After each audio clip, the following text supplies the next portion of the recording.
Hey, Jon Denton here, and this is your games to look out for in August. So first one we picked out is Tacoma from Fulbright Studio, the team behind the amazing Gone Home. And this now is a similar kind of vibe. It seems like another exploration game where you're moving through an abandoned space station and finding out the story that lies therein. So expect a similar level of sort of character interaction, discovering the story as you're moving through this environment. And it definitely looks interesting. I'm not sure if it will have the same impact as Gone Home. I think the public has become a bit more used to this style of game. It's a little less avant-garde, it's a little less brave, but given the pedigree behind it, given Fulbright's ability to craft such an amazing and powerful story without characters actually in the frame in Gone Home, the fact that there are seemingly, even though holographic versions of characters in Tacoma does make me think that we could be in for something pretty special. We're here, together. That's what matters.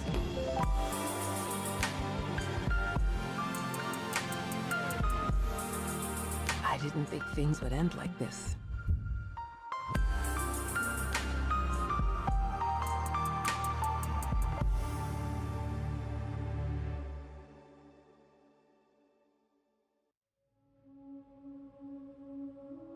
Alright then, up next we've got Hellblade: Senua's Sacrifice, which is the new game from Ninja Theory. Now, how they're pitching this game is a sort of AAA production, but for a AA price. So, the quality is there in terms of visuals, the quality is there in terms of sort of lavish set design and acting and motion capture and all that sort of stuff.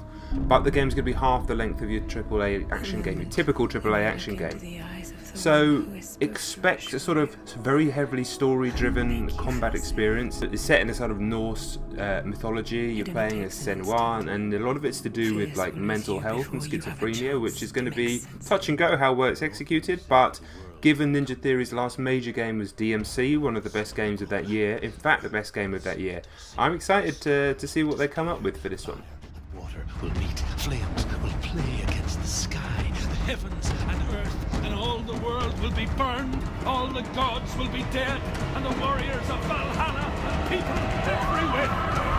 Senua, prepare yourself for Ragnarok. Alright, and then we've got Lawbreakers coming out from Cliffy B's new studio Boss Key, which looks like it could be a bit of a banger, quite frankly. Obviously, he has tremendous pedigree when it comes to shooters. This is a hero-based shooter that seems to have a lot in common with Titanfall, but also older stuff like Tribes. There's going to be a lot of freedom of movement with these anti-grav sections. You're literally flying around. I can see how it's going to work on PC with mouse control when you're spinning around quickly and attacking enemies at all angles. It's going to be really interesting to see how the PS4 version turns out, but watching the trailers, watching the gameplay footage makes me think that Cliffy B and his team is definitely onto something. Will it catch on in the same way that Overwatch has? Unlikely, but given the pedigree behind it, again, I wouldn't be surprised if Lawbreakers did find a significant audience when it comes out. And I'm definitely looking forward to seeing what Cliffy and his team has in store for us. Gonna teach you how to fly, teach you how to die. The spirit in the sky. When you die in the second of less, I'm gonna lay you right down with the rest. Yes. When I die and they leave me the rest, I'm gonna go to a place that's the best.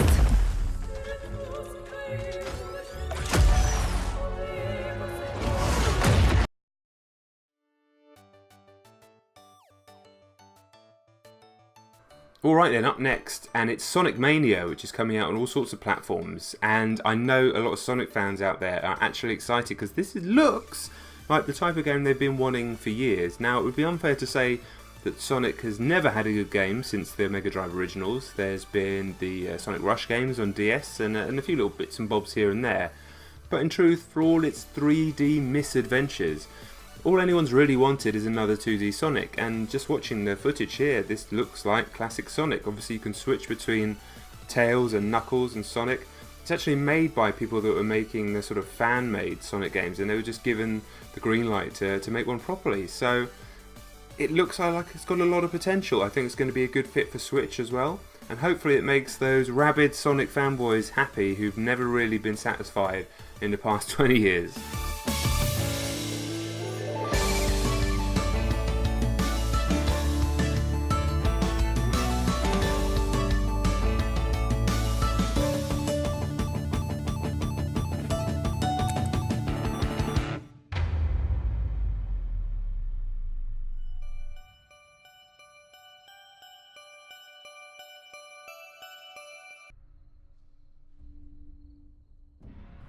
Alright, on to an interesting one, and this is Absolver from Devolver, which doesn't exactly roll off the tongue. This is like a MMO, but with combat that is similar to Dark Souls, but more based around striking martial arts. I like the fact I'm seeing lateral movement in the trailer. That is a huge thing when it comes to striking. You should be able to move around your opponent and create angles.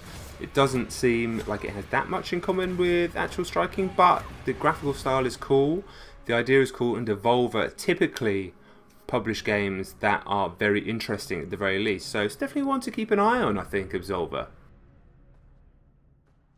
The great battle in which Ganesh lost his tusk. We find these symbols. It's come around pretty quickly actually, and it's Uncharted Lost Legacy on PS4, and I'm happy to say that it's coming out at a budget price. I'd imagine it's going to be a shorter experience than Uncharted 4, just making use of that amazing engine. And here you're taking on the roles of Chloe and Nadine as they go off on their own kind of side quest, and while personally I'm a little bit fatigued by the Uncharted gameplay, that sort of basic climbing, the decent but not incredible shooting, I love the story stuff, but definitely I feel like I've had my fill, but at a lower price and a shorter experience. Hopefully they can keep the narrative tight, and it's always very sharply written coming from Naughty Dog. So I'm definitely going to give it a go. I'm not expecting amazing things, but this will be the kind of kickoff for the winter period for PlayStation 4. And I can't see the team at Naughty Dog really wanting to tarnish the Uncharted name with something that's not of the highest quality in terms of polish and in terms of production values. And certainly just by watching the footage and the gameplay footage that's out there, it does seem like this is going to be another title at that level from one of the most amazing studios when it comes to, you know, polish and production and general sort of wow factor. So yeah, I think people would be pleasantly surprised, and I'm actually more than happy for it to be perhaps 4 or 5 hours long rather than the sort of 16 odd hours of Uncharted 4. We shall see. Guess the limpet can't change his spots. You know nothing about me. Now the casualty of war.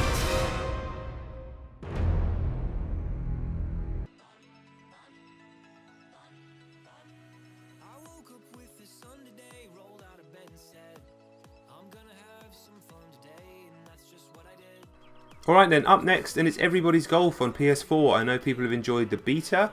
It's never been a series I've massively got into, but I know it has a huge fan base. Just a very accessible and enjoyable golf game using kind of old school swing mechanics, but it does seem like the PS4 version is going to have that character and have that charm that's been a signature of the series, but also hopefully have sort of smoother online lobbies and stuff than previous games have.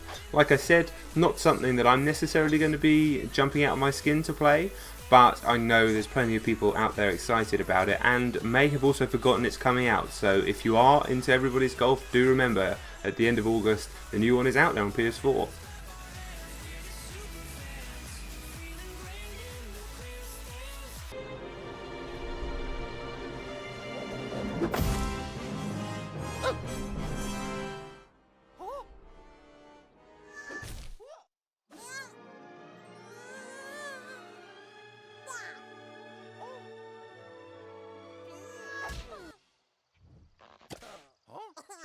And wrapping up this games to watch out for in August is the surprise hit of E3, I would say, which is Mario and Rabbids Kingdom Battle, which is hitting Nintendo Switch right at the end of August. Now, when this game was first announced, it was ridiculed on Twitter. Nobody could really understand why the Rabbids and Mario were in the same environment, and then there was that kind of breathtaking presentation at the Ubisoft E3 conference where Miyamoto came out, where the game's director was crying in the stands. And then the gameplay reveal, and suddenly it's an XCOM game, it's a turn-based strategy game. It sounds interesting. The more you watch it, you're like, this actually looks really cool, look at it. It has the same systems as XCOM, it has different characters overwatching others, but there's also like super jumps and tactics and unusual special moves.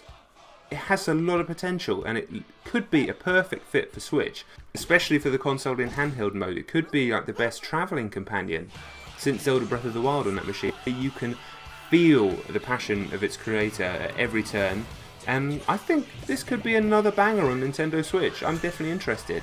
so that wraps up the list. Thank you very much for watching. If you're new to the channel, please do remember to subscribe. My name's Jon Denton, and I'll catch you on the next video. Peace!